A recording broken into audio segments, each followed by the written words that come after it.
troponin test is a blood test used to measure the levels of troponin proteins in the bloodstream. Troponins are specific proteins found in cardiac muscle cells and play a crucial role in regulating muscle contraction. There are three main types of troponin proteins: troponin C, troponin I, and troponin T. In the context of a troponin test, the focus is primarily on troponin I and troponin T.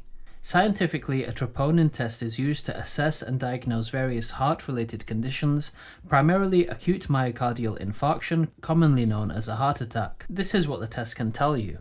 So, cardiac muscle damage. Troponin proteins are normally found inside cardiac muscle cells.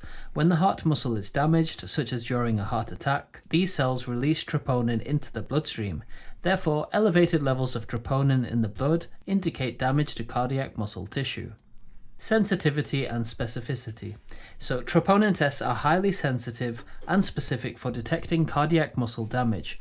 They can detect even small amounts of troponin released into the bloodstream, making them a valuable tool for diagnosing heart-related conditions. Timing is another thing, so troponin levels in the blood typically begin to rise within a few hours after cardiac muscle damage occurs and can remain elevated for several days. This makes troponin testing useful for both diagnosing acute heart attacks and assessing the extent of damage.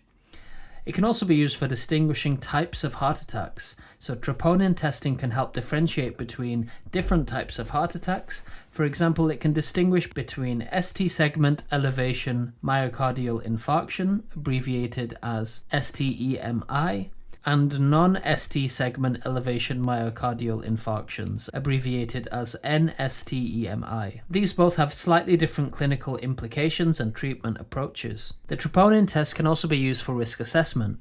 In addition to diagnosing heart attacks, troponin testing is used for risk assessment in patients with suspected cardiac conditions. Elevated troponin levels may indicate a higher risk of adverse cardiac events, such as recurrent heart attacks or heart failure. Troponin testing can also be used for monitoring, so troponin levels can be monitored over time to assess a patient's response to treatment and recovery after a heart attack. A decrease in troponin levels may indicate that the heart is healing. So we've made it to the end of the video. If you've made it all the way to the end, leave a 100 emoji. If you have any questions about troponin testing, leave them in the comment section below. Make sure you like, comment, and subscribe, and thank you for watching.